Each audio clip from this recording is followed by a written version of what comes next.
Good morning, everybody. Thank you, as always, for joining with us. And thank you for being with us as we kick off Women in Medicine Month.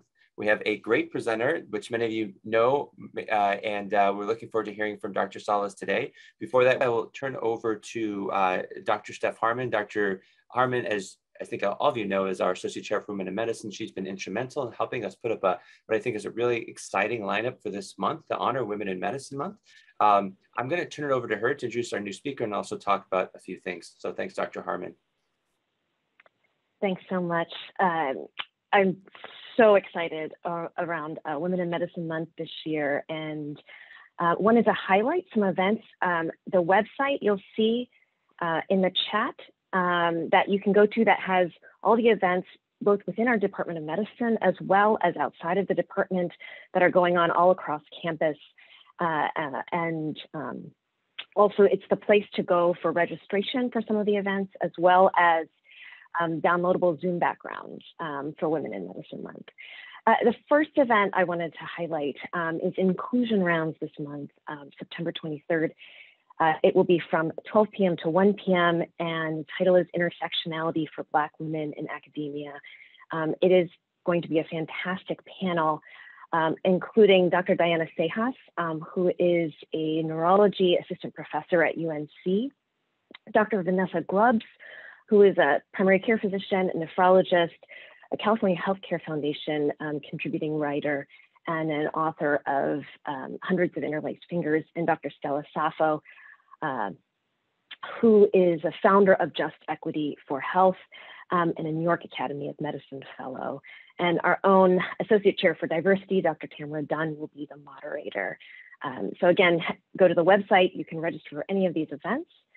The next thing I wanted to highlight was, even in this kind of hybrid world, we wanted to come together for our annual photo. And so we will actually have, apropos, two options for the Women in Medicine photo this year. So on September 22nd, in person for folks on site will be 12 p.m. to 12:30 p.m. and virtual will be 4 p.m. to 4:30 p.m. And we'll probably have a mashup of those photos available afterwards. Lastly, I wanted to bring attention to the series of Women in Medicine Grand Rounds that we are going to be hosting. The first speaker, as you know, is Dr. Arghavan Salles, and I will introduce her further in a moment. September 8th, so that's next week, will be Dr. Molly Carnes, speaking on bias is a habit that can be broken. And then Dr. Madeline Deutsch, September 15th, who will be speaking on transgender adult health and clinical medicine, the state of the science. And lastly, the September 29th Grand Rounds will be Dr. Narju Suma, speaking to us from the Dana-Farber, where she's Associate Director for Health Equity Cancer Programs, and titles forthcoming. So with that, it is just my distinct honor and pleasure to introduce our speaker for today, Dr. Arghavan Salles. Dr. Salles is a special advisor for DEI, diversity, equity, and inclusion programs here in our Department of Medicine, as well as a senior researcher at the Clayman Institute for Gender Research. She completed her medical school here, as well as her residency in general surgery. During her residency, she earned her PhD in education, studying explicitly diversity, inclusion, and equity, and then went on to complete a fellowship in minimally invasive surgery at Washington University in St. Louis. After staying on faculty in St. Louis for a few years, she returned to Stanford in 2019 to work with our medical school on issues related to diversity and inclusion. Her research focuses broadly on gender equity, implicit bias, diversity, inclusion, and physician well-being. And she has given over 80 national and international invited talks related to gender equity and sexual harassment in medicine, which is the topic of our time today. During the pandemic, Dr. Salles has also served as a disaster relief physician caring for patients with COVID in ICUs. Her work has been published in journals such as JAMA Surgery and JAMA Network Open. Just in this past month in JAMA with a piece on anti-Black racism in healthcare, and just this past week in the Lancet on the impact of COVID on women and institutional actions to take. She also writes for broad audiences through outlets such as USA Today, Time Magazine, and Scientific American, as well as pretty much all the social media venues, Twitter, Clubhouse, you name it.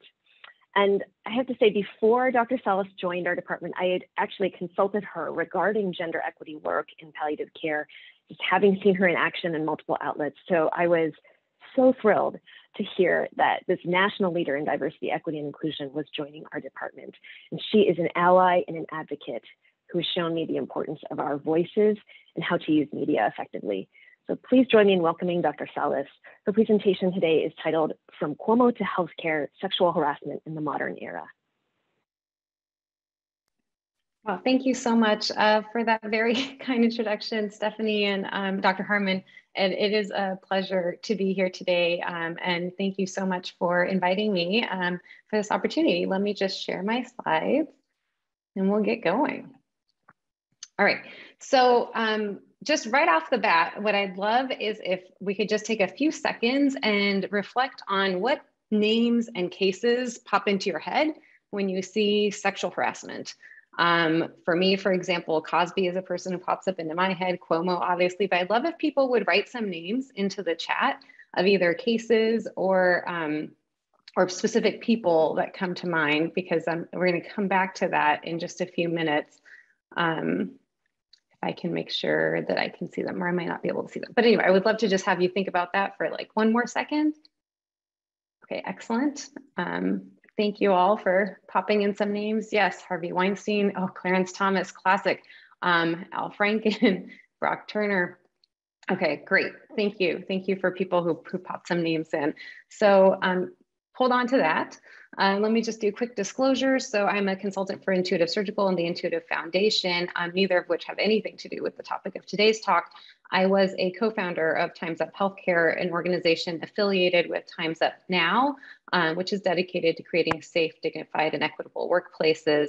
And that is relevant to today's talk. I was never paid for any of that work, and I have resigned from that organization. So I want to talk about a number of things today, but I'm pretty simple. So there are two things I'm going to try to convey. But before we get into that, I just wanted to kind of give an overview of where we're at now. So my talk is from Cuomo to healthcare. So what's gone on with Cuomo?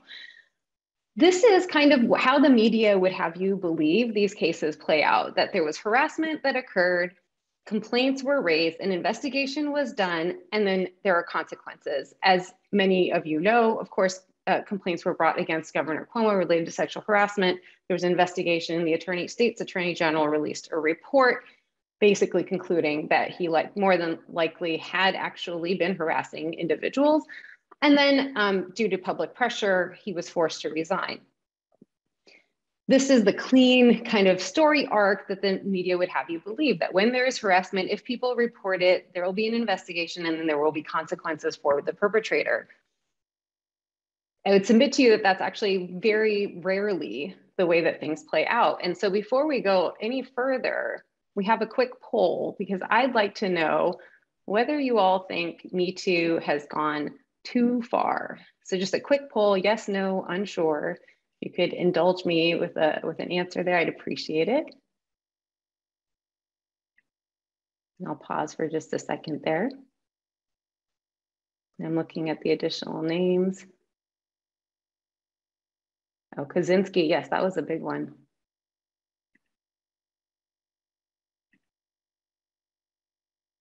All right, just give you another 1 or 2 seconds here.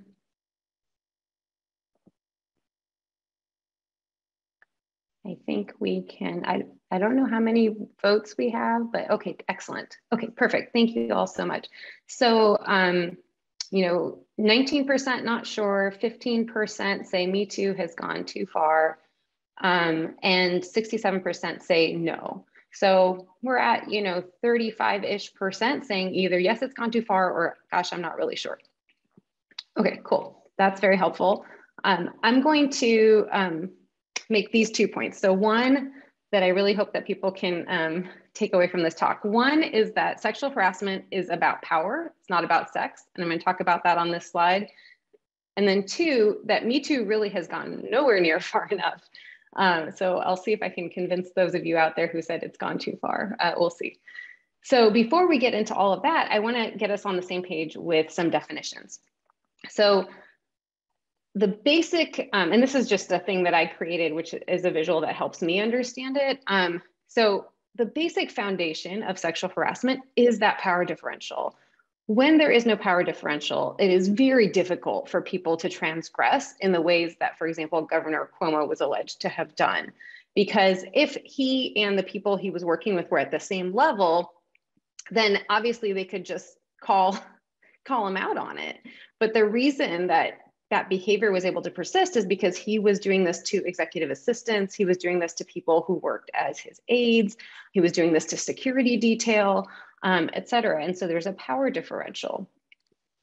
Once you have that power differential, then we can have what's called gender-based harassment. And so these are verbal and nonverbal cues that basically signal objectification or hostile attitudes toward people of a particular gender. And I'm going to give examples of these on the next slide. And then the next level up, and by the way, these are intentionally narrowing because they're representative of the frequency at which these things occur. So gender-based harassment occurs very frequently. And then unwanted sexual attention, which, as you can imagine, is people giving you compliments on your appearance when you're not in a setting where you're trying to be sexualized, or people making inappropriate comments about different aspects of your body and so on. So that's unwanted sexual attention, or asking somebody out when they do not want to, in a workplace setting and they're not wanting to be going out with you. Those are unwanted sexual attention. And then coercion, which is great. I'm grateful that it's the least common, but it's the most severe type of transgression, which is either saying that you will receive certain benefits or you will receive access to a certain position in exchange for sexual favors, or that your employment may be contingent on sexual favors. So that's the kind of quid pro quo, people will call that. And really the big message of this slide is that gender-based harassment, unwanted sexual attention, and coercion are all considered sexual harassment in the framework set out by the National Academies of Science, Engineering, and Medicine. And I say that because much of the time, especially I feel like in medicine, because there is so much gender-based harassment that goes on, when we think sexual harassment, I think a lot of us think about unwanted sexual attention and coercion. And really it's a lot more than that. So let's talk about some examples for these things. So many of you have seen this iceberg that came out with the National Academies report on sexual harassment, which came out in 2018. And kind of the take-home message of this is that all of the gender-based harassment, that's that bottom rung just above power differential on the pyramid, all of that is kind of under the water. It's the things that happen all the time that we may not really be noticing or acting on. So they're sexual teasing, sexist insults, offensive remarks about bodies, obscene gestures, sabotage of women's equipment, unwanted sexual discussions. For example, that one I feel like happens quite often in medicine. But all of those things are kind of below the level of consciousness for a lot of people. And then above the water, we have the unwanted sexual attention like assault, groping, certainly rape. And then we have the promising professional rewards in return for sexual favors, the quid pro quo or coercion aspect. And I share this because one, I think it's a really helpful illustration. And two, here are all the things that I've experienced personally. And I think this is not uncommon for women in medicine because sexual harassment is rife in our workplaces. And I wanted to highlight just a couple more things before I go on from here. One is sexual harassment can occur to people of any gender, including men, people who are non-binary, gender fluid, gender queer, et cetera. Most of the data that exists right now looks at men, women as a binary. And so a lot of what I've talked about so far and will continue to talk about is probably going to be about women because women are more likely to be harassed than are men. But I want to acknowledge that people of all genders can be sexually harassed. And actually, one of the things that has come up in the pandemic is, well, is there less sexual harassment now that people are in virtual workplaces, or many people are? And actually data suggests that it's actually worse than it had been prior to the pandemic. And in particular for women of color, we're experiencing more sexual harassment now than before. And then the last thing I want to address right around now is false accusations, because this comes up a lot where especially I hear this most commonly from men, although it can be from women as well, that, and goes to this whole Me Too has gone too far idea, that there's this idea there are rampant false accusations, and actually false accusations are quite rare. In studies, they range from 2 to 10%, depending on which population they're looking at and which type of harassment or assault is being examined. And actually for men, they're more likely to be raped in their lifetime than to be falsely accused of rape. With that, I have one quick anecdote about how this plays out for us women in medicine. So as I said, all these things in red are things I've experienced, and I want to just give a concrete example. So if you can think back to the times when we were going to conferences in person, I know it's been a minute, at least for me, it's been probably almost 2 years. But conferences are a place where these things happen frequently. So if you're a woman, so let's just take my example, I'm a woman. When I was starting out my career, I knew that going to these meetings was really important. I knew that I needed to network at these meetings. I also knew that the people who were kind of high up in these organizations were mostly men. There were a few women here and there, but I'm a surgeon. Surgery is more obviously male dominated than is medicine even. And so I had to be networking with a lot of men, many of whom happened to be older than me, many of whom had more prestige, et cetera, titles, awards, whatever. So I would go to these meetings and try to be friendly enough for them to know who I am, to remember me so they could consider me for opportunities, but not so friendly that they would think I, wanted something more from them. So at one of these meetings, there was a man who I had seen, several years in a row and at this meeting, and he said, "Oh, hey, do you want to grab drinks later?" And I thought, usually women are excluded from these opportunities, and we know that. We know that these informal networking events typically, if they're created by men, tend to include only men. So I wanted to say yes, and we did it in the hotel lobby of the hotel where the conference was, so I thought there'd be plenty of people around. So, we go, we have the drink, and then when the bill comes, he says, "Oh, well, I can't let a pretty woman pay for her own drink," which you might think is a really nice thing to say. But what it actually does is it's kind of a power play, because then it reminds me that he's not really seeing me as a surgeon or a colleague, but he's seeing me as a woman. And in fact, a pretty woman who I guess maybe he, I don't know, has some attraction toward or something. I don't know, but that's the implication.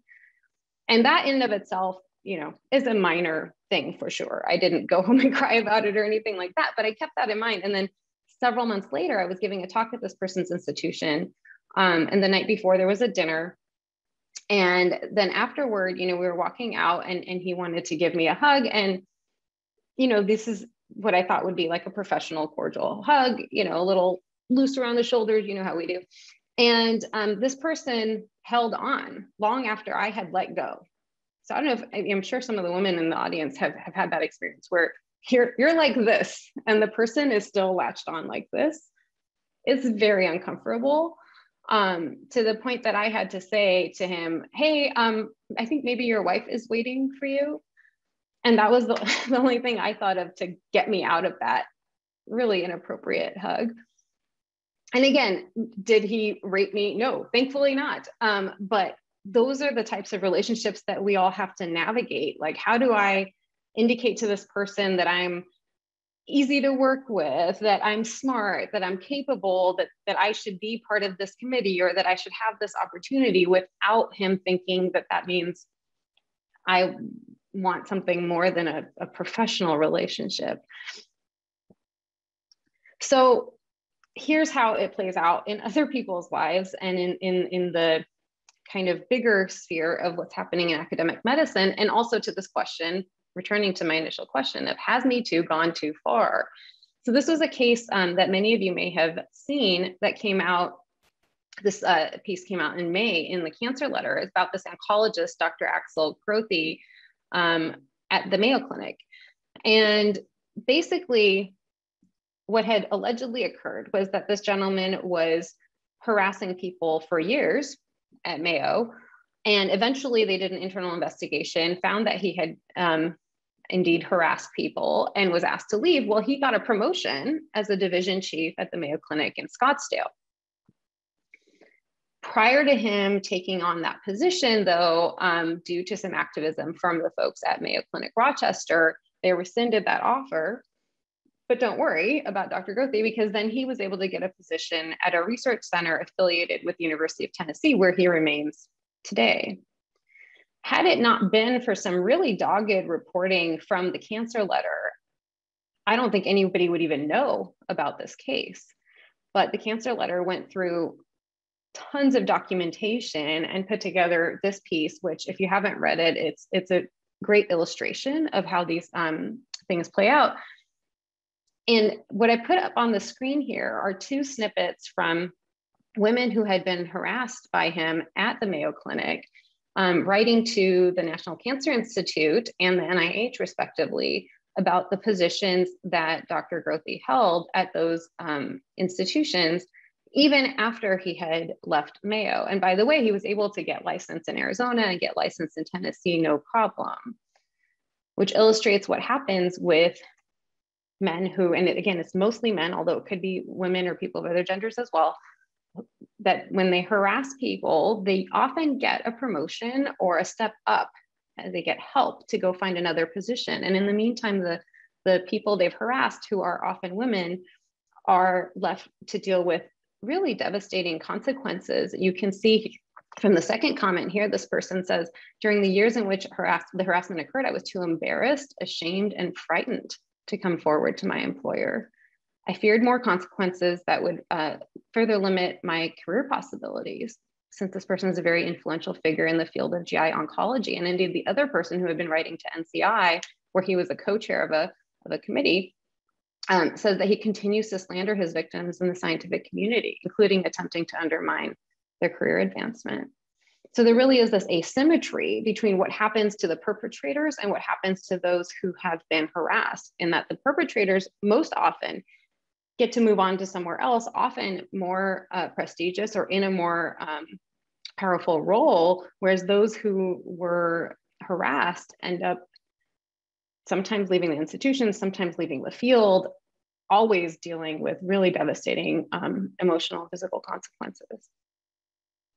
And there were a couple of other high profile cases that have been highlighted in Science in the last couple of months.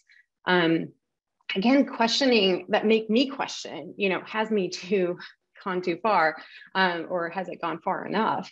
So the one here that broke a couple of weeks ago is this biologist, David Sabatini, who was one of the people who first started understanding the mTOR pathway in mammals. And he was fired by the HMI and lost his position as the head of the Whitehead Institute. Just so people know, that came about because of a climate survey that was done, including the employees at the Whitehead Institute. It was not because people who had been harassed brought forth concerns or that they reported him. The concerns came up in a climate survey, which was then, and then that led to an investigation, which led to findings that led to this. But as of today, anyway, to my knowledge, he still retains his appointment at MIT. And then Francisco Ayala over on the right is a biologist who was at the University of California in Irvine. People reported him as early as 2015, which means we know that harassment went on far beyond that, because it takes a long time for people to report. So they reported him in 2015. In 2018, basically at the end of his career, he resigned from UC Irvine. And it wasn't until just this summer, 2021, that the National Academy of Sciences revoked his membership. So again, back to this idea that the media timeline, that there's harassment that occurred, there's a tidy investigation, and then the person faces consequences. It really doesn't play out that way. And as one of the women at UC Irvine said, it was maybe some semblance of justice, but too little, too late, and far too much harm had been done to the survivors. So these are the reasons that I wrote a couple of pieces on this topic. One for Scientific American, saying that sexual harassment is still the norm in healthcare. And then one for the Cancer Letter, talking about this phenomenon of what we call passing the trash, that when people behave unprofessionally and inappropriately at one institution, we as a culture in medicine help them move right along somewhere else. It's really more looked at as, well, this didn't quite work out here. Let's help you make it work somewhere else, as opposed to, you know, maybe they need remediation. Maybe they need some sort of support. Maybe they need to not be in those settings. And maybe in some cases, they need to lose their title and their career. I'm not saying every case needs that, but I think that certainly doing nothing and just passing them along to somewhere else is not helpful for anybody. And it sets up people at the new institution for more harassment, often not having any clue that this had all been happening before, even though certainly people did know, they just didn't share that information. So why does this happen? These are kind of the four main factors that seem to be at play, and these come directly from the National Academies report, looking at what kind of environments foster sexual harassment. And you might recognize that we have a lot of these in medicine. So one, it's an environment that is male dominated. Check, we've got that. Two, it's an environment that has a steep hierarchy, or at least a very rigid one, and check, we've got that. Three, it's an environment where there is tolerance, where people see sexual harassment happening and for the most part do nothing. I would argue that we've got that too. And the last one is when people are isolated. So if you think about, let's say, a graduate student who's working in a lab and working alone, you know, at night, or working one-on-one with their advisor, or if you think about an intern on call, you know, in medicine, you all have more people in-house often than we did in surgery, but we often would have people who are one-on-one, you know, second-year resident with an attending, and there's no one else around. So we have a lot of circumstances where people are isolated. So as you can see, we've got all of the factors that make an environment really like a bed of growth for sexual harassment. And you might think back to, you know, I said from Cuomo to healthcare. So, okay, Cuomo, he's a politician, politicians are gross. What does that have to do with us? Well, I pulled out a couple of things from the Attorney General's report because they resonated for me in my experience of medicine. So I wondered if it might kind of bring that home for you all, that it's not just people like Cuomo who are harassing people, it's people who are, you know, our colleagues in one way, whether they're people we know through our professional societies or otherwise. So the first red box here is from Charlotte Bennett, who had worked with Cuomo, and says, if you got yelled at in front of everyone, it wasn't any special day. It was controlled largely by his temper, and he was surrounded by people who enabled his behavior. As a result, when the governor said inappropriate things, Ms. Bennett said, I was uncomfortable, but I also was acutely aware that I did not want him to get mad. Like, the consequences of him getting mad for her speaking up were going to be worse than if she just put up with what he was saying in the first place. And then this second red box here tells you a lot about the office. So they say, this is Ms. Liss, who was also one of the 11 people who brought complaints against Cuomo. For whatever reason, in his office, the rules were different. It was just, you should view it as a compliment if the governor finds you aesthetically pleasing enough, if he finds you interesting enough to ask questions like that. And so even though it was strange and uncomfortable and technically not permissible in a typical workplace environment, I was in this mindset that it was the twilight zone and the typical rules did not apply. And that last piece, that it was the twilight zone and the typical rules did not apply, I experienced that so many times in my training and as a faculty member, that the things that you would never see happening in a grocery store or in your outside world were happening in our hospitals, and it was just normal.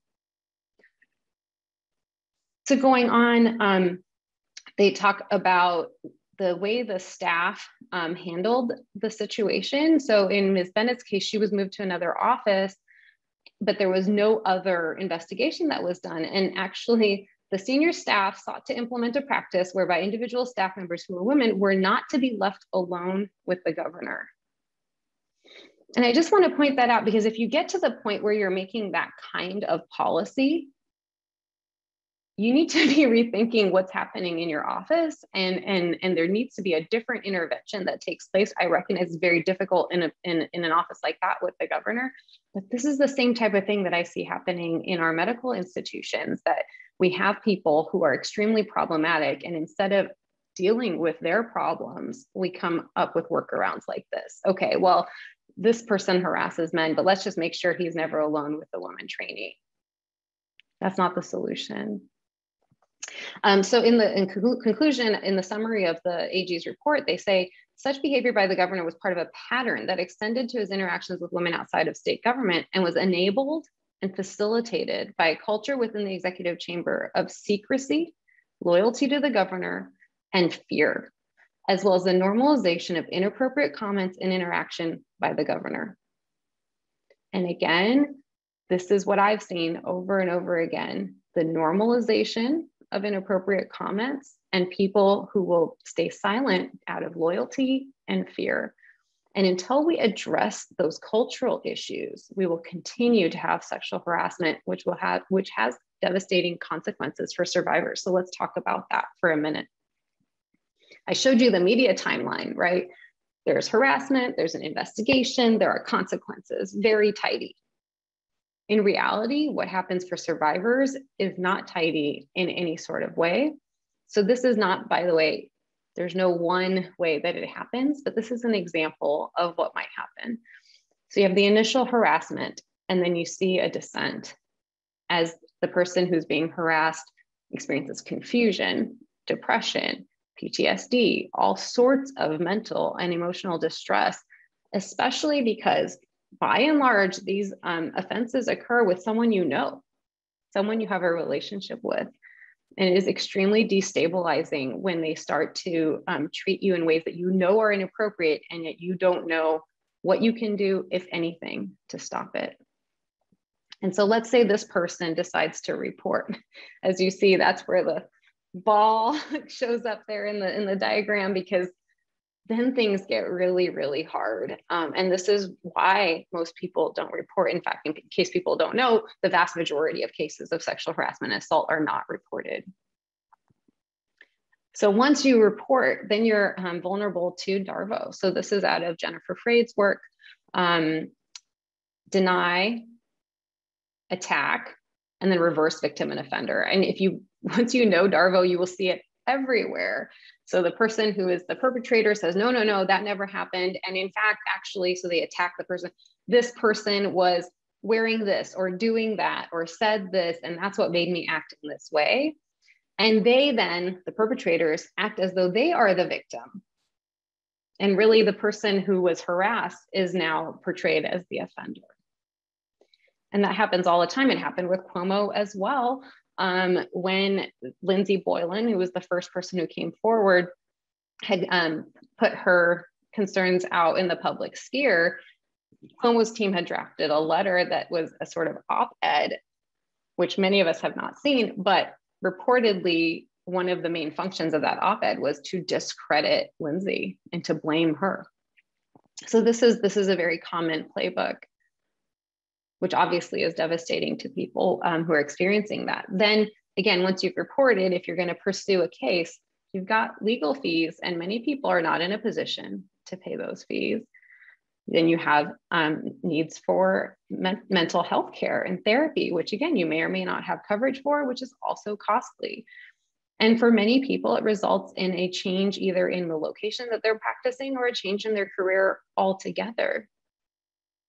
So you can start to see why people may not want to report. There's also the relationship strain. So when you do report let's say you have a partner, all of the strain that this individual goes through, the person who's reported, is passed on to those who are close to them. And that causes new problems within that relationship.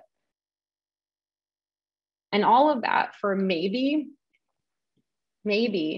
a settlement. In many cases, eventually the person who brought the complaint actually withdraws it because of all of these things that happen, and it's just not worth it. Their whole life is turned upside down. They're often discredited. It's very hard to move on to the next step. And I put the question mark there because hopefully we know that people can recover. And we hope that that's going to happen. But for some people, there is irreversible damage that's done by this process. And this was all documented as well in the National Academies report in terms of the consequences of harassment.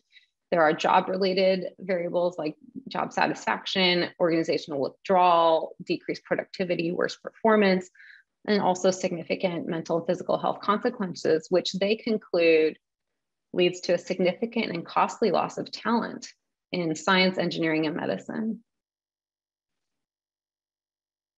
So, when there was this latest wave of the Me Too movement back in 2017, that was when, Harvey Weinstein was first arrested and so on. Time's Up was thought to be the solution. So Time's Up, as I said at the beginning, is an organization dedicated to creating safe and equitable workplaces. And some of you may remember this speech by Oprah at the Golden Globes in 2018. Many of the actresses showed up that night wearing all Black. They had brought with them activists in the sexual assault space. And Oprah gave this very moving speech. And she said, for too long, women have not been heard or believed if they dared to speak the truth to the power of those men. But their time is up, she said. Their time is up. And even now I feel the power of those words, but unfortunately their time is not yet up.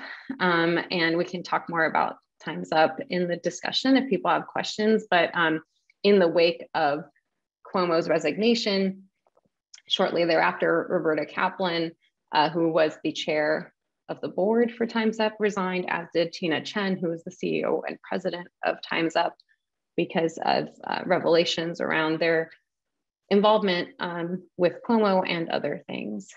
So unfortunately, this movement, the Time's Up movement that many of us had thought were going to help indeed create those workplaces, has not yet been able to do that. So what are things we can do? Well, almost everywhere along that timeline that I showed you, the survivor timeline, are points that we can intervene on. So we can prevent that harassment from happening in the first place by not passing the trash along, by not hiring people who we know have harassed people at their previous institution, or by making sure that we give them adequate training, not an online module, and that there's true accountability for people who are harassing. We can make it easier for people to report. It is so hard to go through that whole spiral that I described to you earlier. It is often hard to have the courage to report in the first place. It's hard to know who to report to. And then the way that reporting is managed in most institutions, and particularly in higher ed institutions where it goes through Title IX, the person who reported loses complete control over everything. But once they report, there will be an investigation that they have no control over. Their anonymity is gone, and they've already been violated. So that whole process really could be redesigned and should be redesigned with survivors in mind.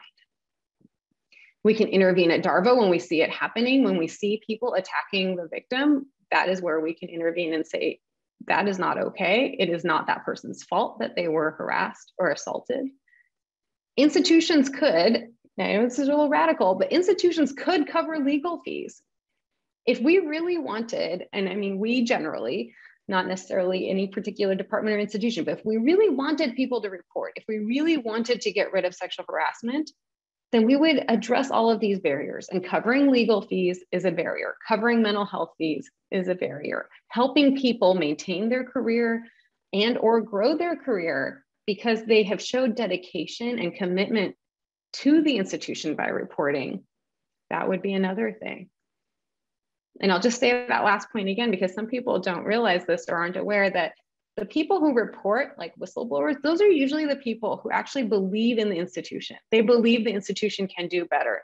The people who don't believe in the institution are the ones who just leave. And so what we do currently, and we, again, the general we, is we take that trust and faith and we ruin it because they enter this cycle and everything spirals out of control. Now, it does not have to be like this. And at the point of settlements and law cases, we as institutions could be taking a survivor-centered approach, and we really are not, because we're trying to protect the organization. And I don't think that you can, in the current system, protect the organization and protect the survivor as well. So these are all points of potential intervention. And so back to the original question, has Me Too gone too far? You know, I said it to you at the beginning, and I'll say it again. No, it has not yet gone far enough. Nowhere close, if you ask me. So I'll just leave you with this quote here, and we'll go into the question and answer session. Vulnerable, sick people deserve to be cared for by experts who can work at the top of their game, unfettered by workplace harassment and discrimination. And that is not the workplace we have yet. But we can create it. And I hope that you'll join me in trying to create that world. So that's my email address.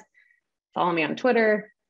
If you can, if you have a few moments, I have a quick little survey. You can scan that QR code just to give me feedback. It doesn't go anywhere. It's just for me. I'd appreciate it. And with that, I'll turn it back over to you, Dr. Harmon. Thank you so much, Dr. Salles, for that powerful talk. We have a number of questions coming through. I would like to ask the first question, though. I was curious, in your research and the work that you're doing, what are the where are the bright spots of organizations or institutions that are building and are taking steps towards that culture? And I say that really with trying to think about that idea of where is this being done well, and curious what you have seen. This is an excellent question, and one that I have definitely gotten before. People will often ask me, okay, who's doing this well, so that we can copy what they're doing. And to be honest, I think there are a lot of people out there who are trying to do better. And by people, I mean actual people, not institutions, but people at institutions who are really trying to address this, who are trying to be thoughtful and creative and make things better. But I am not aware of any institution in academic medicine in this country that is really doing anything that's significantly different than what's been done forever. I will point out two things though. So National Academies of Sciences, as you saw, I mentioned that they ejected Ayala. They do have a new policy about sexual harassment, and they don't do investigations. But if an institution does an investigation and finds that a person who's a member of the National Academies of Sciences has committed sexual harassment, they will then take action, as they did in his case. The NIH also has a new policy around sexual harassment. And I don't know if any of you saw, in July, they announced that over 70 people basically had lost their grants because of sexual harassment. And again, they're not, as I understand it, doing investigations. So they're at least trying to put some measures in place to take away research funding from people so that they can no longer be in a position where they have power over other people's careers, at least in their research sphere. So that's a step in the right direction. I think one of the things that's challenging is a lot of people get scared, like we can't go canceling people, right? The whole cancel culture thing. And I don't think that anybody wants people to be canceled for no reason. I don't think anybody wants that. Not me, not any other activists in this space. But I think what we do want is accountability. And right now we have a system that doesn't offer that very often. And it's seen as like a black and white, like accountability has to be this person is fired and goes away forever. And again, I don't think most of us are thinking that way. Most of us are just thinking, can we do something to create more safety in the environments in which that person is working? And again, for some people, that may mean that they have to be gone. Some people may not be able to work safely with other people. But for the majority of people, there probably are things we can do, especially early on.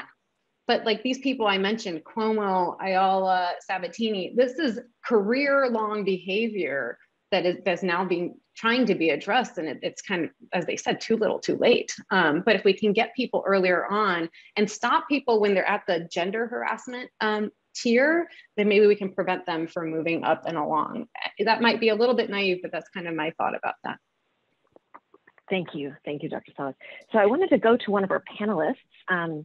our Vice Chair and Director of Finance and Administration, Kathy Garzio, for the next question. Kathy. Dr. Salles, thank you so much. That was very impressive. And thank you for being so honest and sharing your experiences. That's hard to do, and I really appreciate it. I'm going to try to ask a couple things without choking up, actually. I feel sort of emotional hearing about it. I have had a long career in healthcare, and I'm just depressed that we are still discussing these things.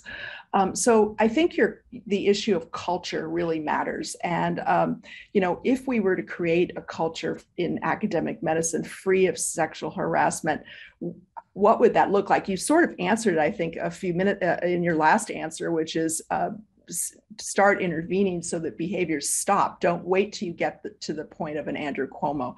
The second part of my question sort of is related to that, which is people who do the investigations, who receive reports, who must complete the investigations, who have to inform others of investigation results, they suffer trauma too. So, and how do we cope with that? Because we want to create a safe space for women to feel that they can report things. And yet we also want to have safe spaces for the people receiving those reports. And I wondered if you had some insight about, which I think also goes to culture, those two things too, but if you had some insight about that. Yeah, thank you. Those are obviously excellent questions from someone who's been through a lot of these investigations and incidences or incidents. So the first one was, you know, what would it look like to not have sexual harassment in our workplaces? And I think one of the first things, and why I present that iceberg and that pyramid, is to understand that gender-based harassment is also not okay. Just because somebody didn't grope you does not mean that it was okay. And I think especially in medicine, like we have this mindset of being really tough, and especially when we're trainees, like we can do anything and we're not going to complain. And even if we don't sleep, even if we don't eat, whatever, we're going to show up and we're going to do the job because we care for the patients and we put everything else aside. I think that behavior and that culture in medicine broadly has led us to this place where, as you say, Kathy, we're still dealing with these problems, is because we just grin and bear it. And I think we have to try to stop doing that. But we can't tell people, I think this is where the real tension is. We can't tell people, please report everything, when reporting is a nightmare. So we've got to address what we're doing with reporting and be more creative about how we help people bring their concerns forward so that they don't completely lose control of everything and then have people around them being investigated and coming back to them saying, what did you say and what did you do? And then they feel ostracized and then they might as well not have reported in the first place. So that's, I think, a really major challenge. And then to your point about secondary trauma, I mean, I think you're right that those things are related. If we took this from like a quality improvement perspective and said, okay, something has happened here. What are the causes? What was the situation? What are the dynamics? How do we modify either the situational factors or the individuals and their behaviors so that this doesn't keep happening? That's a different approach from you're a bad person. And I'm not saying that you're doing that or anyone else on the Zoom right now is doing that, but I think that people feel like that's what's happening in an investigation, that people are out to say, you're an awful person and be gone with you. And I just don't think that's what it is for most people, but I think people don't realize that. And that's what puts people who are investigating in such a difficult position, because then people are like very anxious to talk to them and feel attacked. And it's very difficult to navigate. So I agree with you. I think that's both of those things are addressed by cultural change. But I also think that there are some policies that could be different at the institution level in terms of how we manage these things. Like Title IX, it was not meant to be punitive like this to the person who's reporting. And it's just the way that it has been implemented everywhere that has led to that being the reality. And until we change that, I think it's going to be very difficult to get more people to report. Thank you. Dr. Salles, I also wanted to just comment, there's been multiple comments both in the chat and also in the Q&A, just appreciating talking about these issues and, someone, and Dr. Busing saying that how she's personally experienced sexual harassment and seen friends leave the medical field, and just the utter importance of this topic. I'm going to turn to a couple other questions that have come up. The first is actually a request has been put in and upvoted to have the poll re-administered. Oh, sure, let's do it. Let's do it. Right. Yeah. And as we close, hopefully we can. I was going to do that originally, but I thought it might be too depressing. Yeah. Sorry. So I didn't know if I was effective. So I thought maybe better to not know. But yes, let's do it. Yes, that was a request from Dr. Chu. Thank you. And now one of the questions that has risen up to the top is kind of what is Stanford Medicine doing to address sexual harassment issues, and how can it do this better, which you started to comment on with regards to, for example, the process of reporting. Anything else you wanted to add to that? Well, I know within the department, I can't really speak too much to what's happening at the school level, but within the department, we had a faculty meeting that many of you are aware of. I forget what is time, but maybe like a month ago or two months ago, about mandatory reporting. And we're going to continue that conversation so that people all understand what are things that should be reported and how to really support people who come to us with concerns. So we're going to be discussing that at our leadership retreat coming up in November, for example, and we'll continue to have those conversations. Part of my role actually is to support people who have concerns about what's happening in their workplace and are not to the level of wanting to report, or it's not something that is, mandatory reportable, but they want to just talk to someone about it. So I would be part of the process here. If people want to come to me, I'm happy to listen to anything. I am a mandatory reporter, so if I have certain information, I do have to report, but we can talk about that one-on-one for anyone who wants to talk to me. That's like the short answer for what's happening in the department. And then what was the other part of the question? Sorry, I forgot. Oh, more just how to do it better, which I think you've already kind of responded about as well. Oh, well, so many ways. Yes, so many ways. It's 9:01, so I appreciate folks, the time that we've spent. Wait, what's the result of that poll that we just re-administered? Oh, thank you. I was going to say, yes, if I was going to ask you to show that. All right. Hey, look at that. 4% say yes, it's gone too far, and 8% are unsure. So we went from 35% down to 12%. Hey, I'll take it. I'll take that as a win. All right. Thank you so much. And thank you all for joining us. The link to the website for Women in Medicine is in the chat, and have a great week. Thank you. Thank you, Dr. Salles.